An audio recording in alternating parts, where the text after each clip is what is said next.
Hello, welcome to this lesson on advantages and disadvantages of distribution channels. It's part of LO6.2 of the Cambridge National's in Information Technologies course.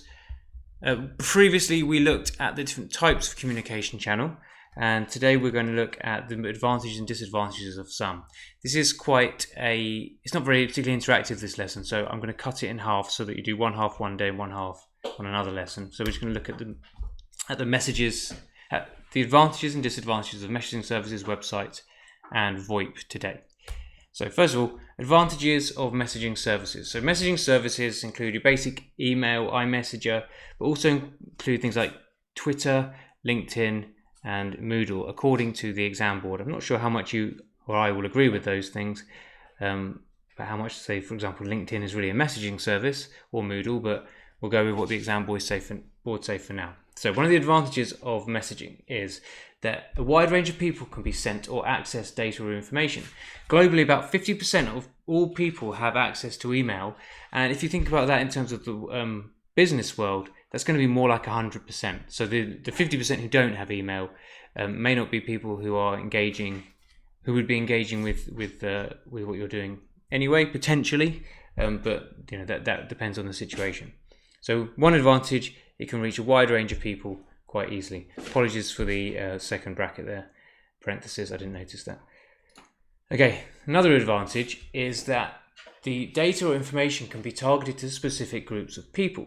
So for example, if I run a company and I want to, let's say I run a supermarket store and with loyalty cards, and I want to email everyone who hasn't visited in the last 2 weeks, so I can check our database and see when was the last time they used their loyalty card. If they haven't been in the last 2 weeks, and I can send them an email saying, we're not saying why haven't you been, because that wouldn't be appropriate, but you could offer them an offer tailored towards them to try and tempt them to come into the store, for example. But it could be based on anything. You could also email out, if you're a doctor's surgery, you could send an email out to anybody who needed their medication updated and who needed to go back and speak to the doctor. If they've been on medication for over a year, for example, they may get an email from them saying that they need to make an appointment to speak to the doctor.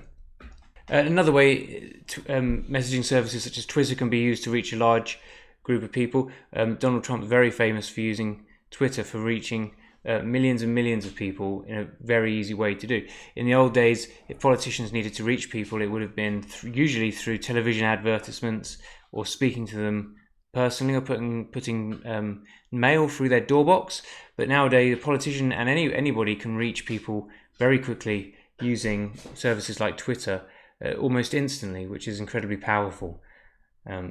So here are some examples of how he has reached people with these insane messages. On this side, shows how easy it is to send out images as well as quickly disseminating information to people about, for example, washing your hands for 20 seconds. So a very powerful tool in that way.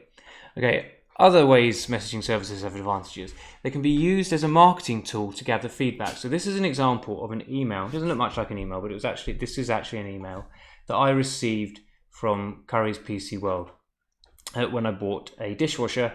And what they're asking for here is basically feedback on how satisfied I am with their service they provided. So they've used email to contact me to get feedback for themselves, which is very important for them, so they can improve their services. Here's another example. This is an email I received from Amazon, and they want me to rate something I've bought on Amazon. So this is in an email they've sent me. Can I rate an item that I recently bought? Another advantage of messaging services is that in an email you can attach files and images very easily. Down here you've got the attach button, and you can search for different files you want to attach to the email. Now, disadvantages of email services is that you need to consider the security of the email service that you're using, or the messaging service you're using, as accounts can be hacked, leading to things like identity theft. For example, a news story here about how a law firm's email accounts were hacked, and some of Donald Trump's emails were released to the public. It's not really an email hack as such, but recently, it's worth mentioning, EasyJet had a lot of information hacked from them. It was actually a phishing scheme, so it used email to contact people. It wasn't, strictly speaking, emails being hacked, but it is an interesting story worth bearing in mind. And yeah, this is the same. This is Lady Gaga having emails for her law firm hacked and potentially released. So emails can be hacked just like anything else through password hacking, basically. Also, messaging services allow people to post inappropriate or offensive comments. I'm not going to put any offensive comments in here, or really inappropriate ones, but here is an example of somebody who works for the civil service, so part of the UK government, who has made an unprofessional comment that they've made using one of the government's Twitter accounts about how working with people in the British government is difficult. Moving on. Okay, so let's move on to websites. So when they talk about websites, they are including examples of websites as being vlogs, blogs, intranet, and internet. Okay, so one of the advantages of websites is they can be used to get feedback. So this is a screenshot from the Audible website that I use, which sells audiobooks, basically. So they want feedback here, so I can write a review. I can star the book if I want to.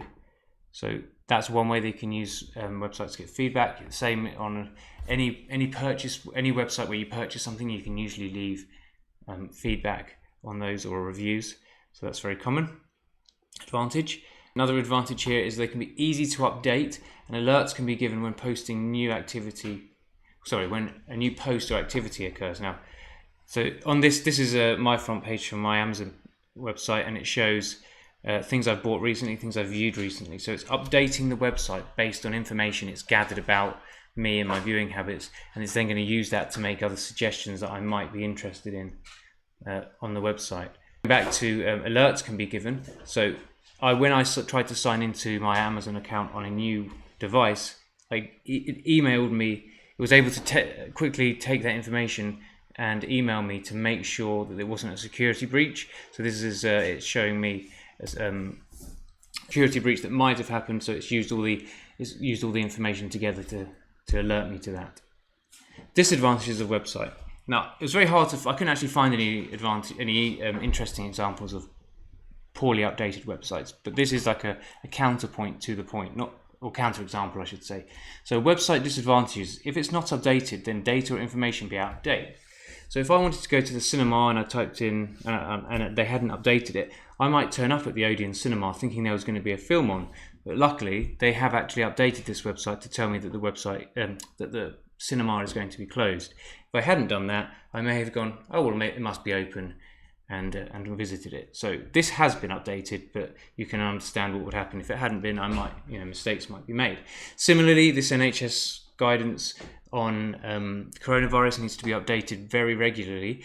It's the 25th today, so but it tells you on this website 25th of May, but this was last updated on the 18th of May, and so you need to be able, in a situation like this, you need to know when the information was last updated, because if it's out of date, it may no longer be useful, especially in a situation that we're currently in, where on a week-by-week basis, the information and guidance is changing. So updating websites regularly is very important, and if that isn't done, the information could be out of date, could be dangerous, or generally unhelpful. Another disadvantage is sometimes you may need to direct users to where the actual information they need is.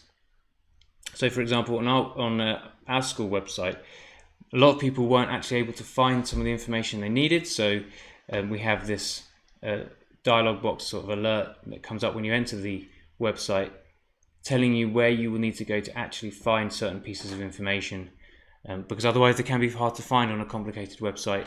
If you didn't design the website, you don't necessarily know where everything is on that website. So sometimes you need to direct people to where they actually need to find things. Okay, moving on to VoIP. Now, VoIP is an interesting one because I think between the course being written and the current day, there's been some sort of changes to how people think about VoIP. was quite alarmed. I've actually mentioned in a previous video that I'd never heard of Link before, and it now transpires that actually Link is no longer a business name. It was renamed as Skype for Business in 2015, but the exam board didn't seem to notice that when they wrote the textbook and the course. So when they refer to Link, they're actually referring to something that is now defunct.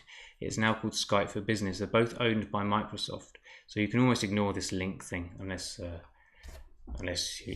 they make another mistake. But basically, it's a way of communicating. Well, actually, I'll explain what VoIP is again shortly. Also, the textbook gives an example of a podcast as an example of VoIP, which is not correct. You may use VoIP, so Voice over Internet Protocol. You may use VoIP to record a podcast like you would a telephone or any other recording device, but a podcast isn't in itself an example of VoIP. But you could say you could use VoIP to record a podcast. There's a slight difference. Other examples of VoIP might be Discord or Zoom. Just wanted to make sure I made clear to you what VoIP stands for. It's Voice over Internet Protocol, or in other words, making a telephone call over the internet. But that has since that term was coined, it's really now expanded to encompass video calls as well, not just voice. So when we say VoIP now, we're really talking about calls, voice calls or video calls that occur over the internet, as opposed to telephone lines as is the more traditional old-fashioned way of doing it. Okay, so not very good picture here, sorry about the pixelation, but basically the way VoIP works is you can either have a special VoIP phone, which looks like a regular telephone, but it's slightly different, or you can have a regular telephone plugged into a VoIP adapter, or you can just do it on a personal computer or a laptop with a webcam and a microphone. All of those devices will then link to a modem, which then sends your voice and video calls through the internet to somebody else's personal computer or telephone or VoIP telephone. So it all relies on the internet and all the electrical devices in between to operate, which has some advantages and disadvantages. So one of the advantages is it's almost completely free to do VoIP calls if you already have a device with a microphone and a camera and speakers. If you've already bought those laptops, there isn't usually nothing else to pay, and most services like Zoom and Skype and Discord are basically free unless you want the more premium features, but other than that they're basically free. You can also buy dedicated VoIP telephone calls. So if you had a large office with thousands of people, instead of giving them old-fashioned telephones, you could give them all VoIP telephones, which you'd have to pay for all of those telephones in the first place, which is obviously expensive. And then you may then also need to pay for the hosting services for the calls as well as your internet provider. So it's not 100% free, but it's cheaper than the standard telephone line rental and services the cost of the services provided that people traditionally use. So initially might have some outlay, but after that it's generally cheaper. So more advantages of VoIP. Data and information can be sent at the same time as the VoIP call taking place.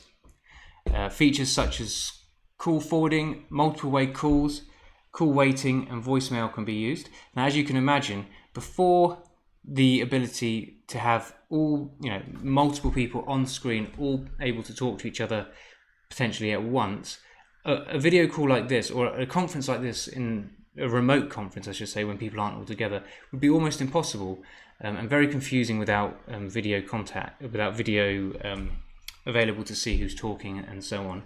It's now easily possible using VoIP services. Now the disadvantages are, if a stable internet connection is not available, then the conversation may lag. You can imagine in a call like this, if you have, let's say, how many is this? 25 people.